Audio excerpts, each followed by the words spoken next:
Hi everybody, this is S.V.S. Rao. I have been doing macro photography for the last 3 decades, and today I am coming online for the first time to give you some information regarding these macro lenses. The macro lenses that I use and the macro lenses that are available in the market, I will be discussing one by one. Well, this is the lens, this is 35 mm 2.8 Pentax limited series macro. This is a very small lens, as you can see, and the beauty of the lens is it has got the built-in lens hood, and this is being the limited series lens. This gives very good contrast and very good color saturation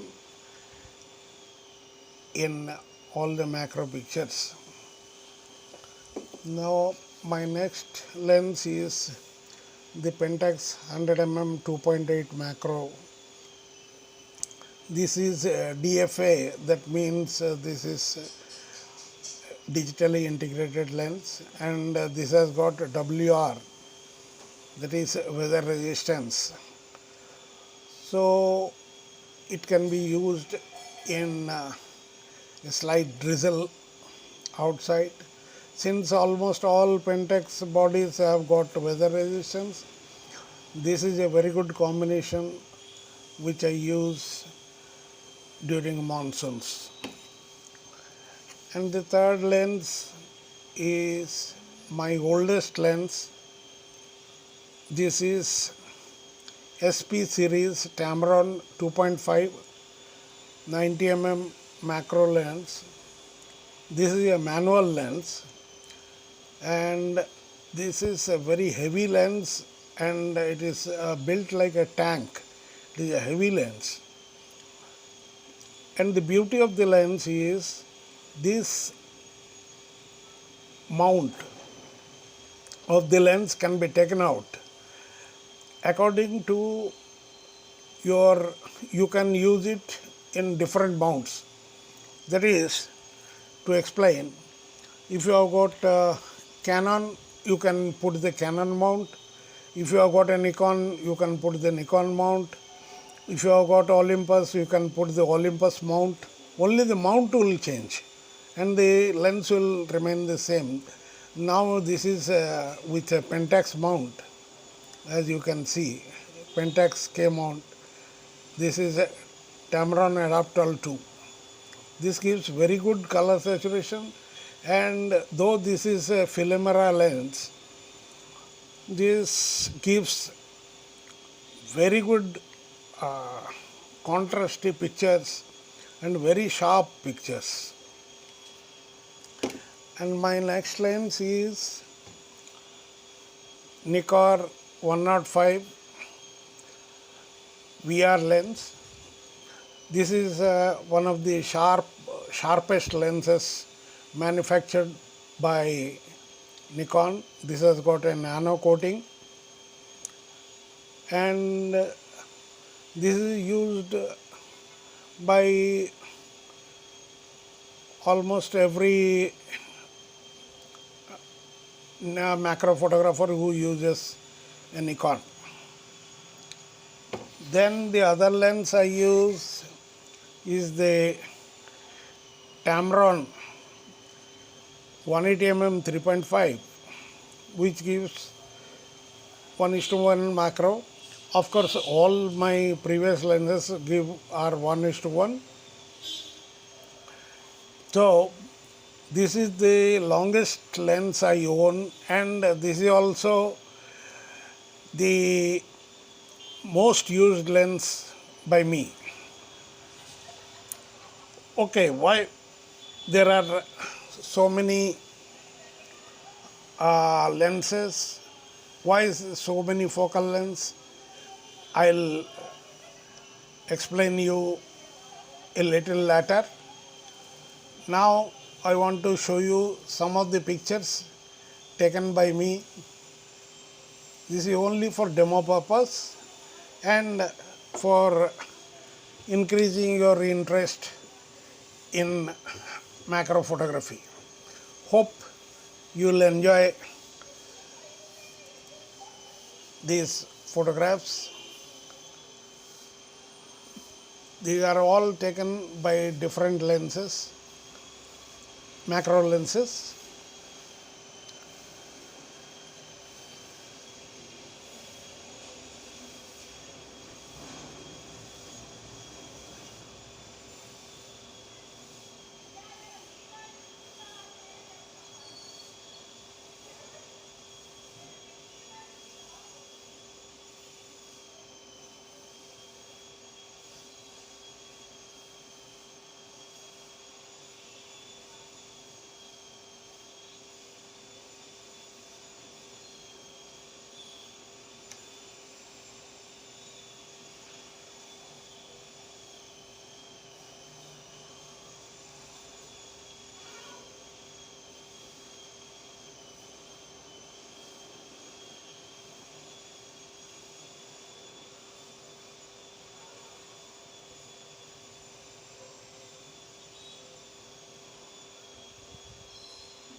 Well, hope you enjoyed my photographs. Now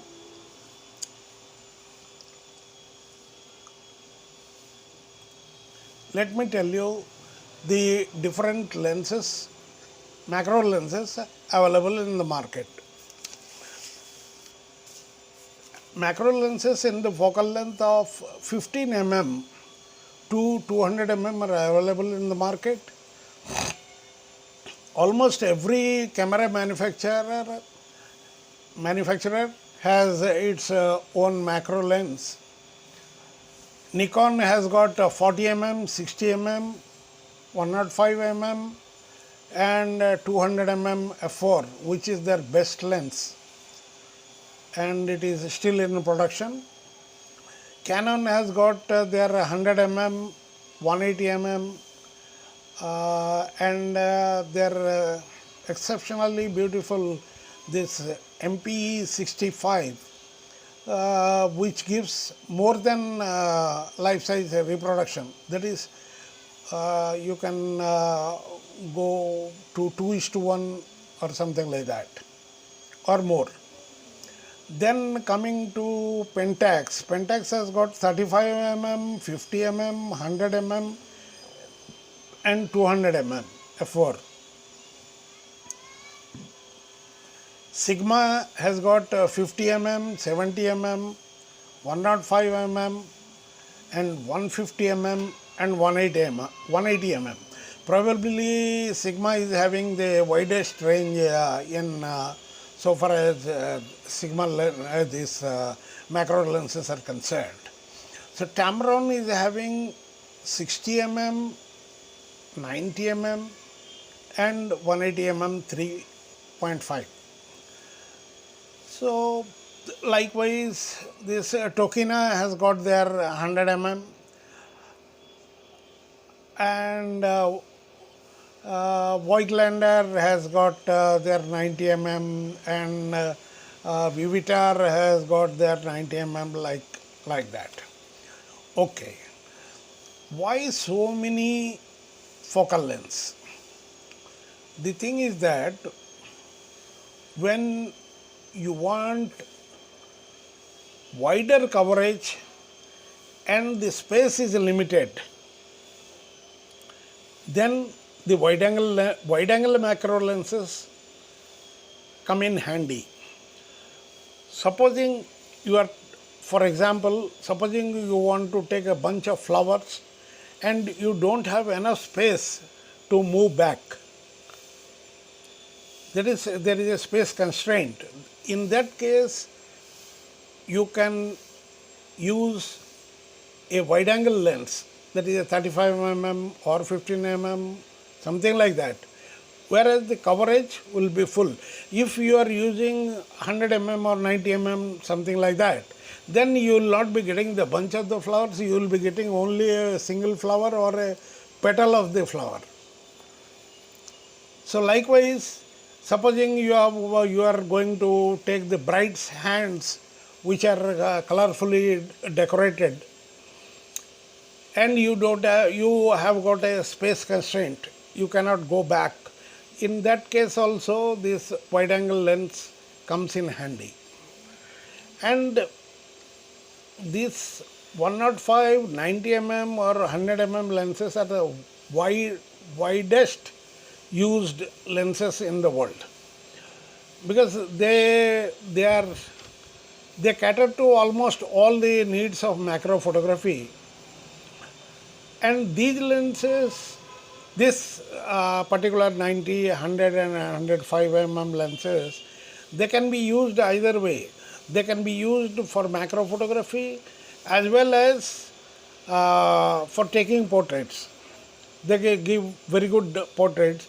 And I have seen some people taking street photography also with macro lens.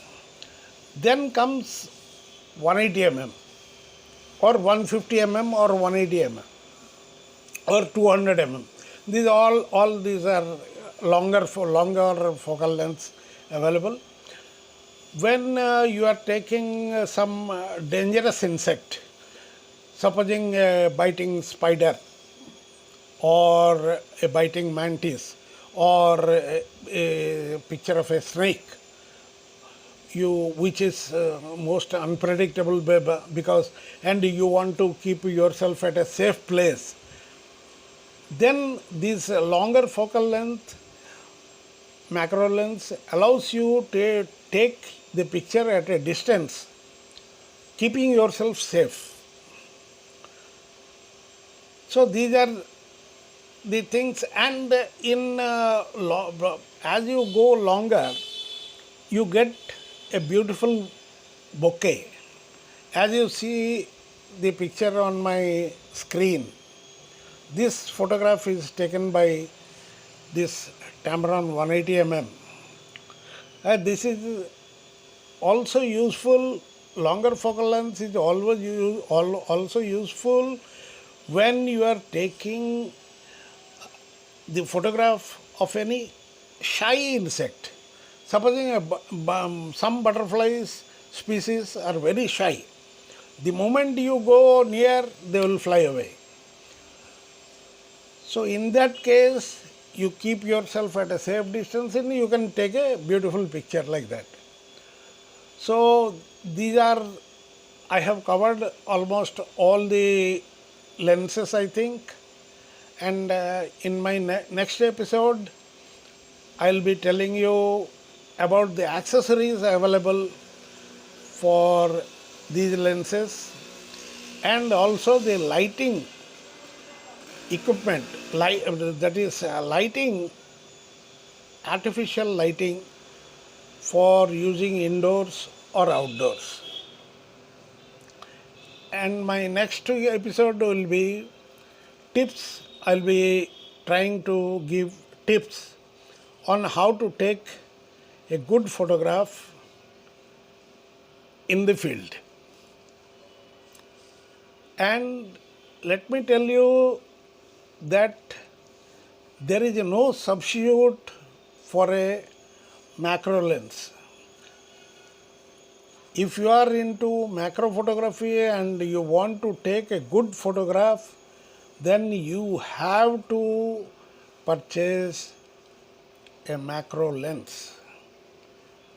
Okay, that's all I want to tell you now, and see you next time. Bye.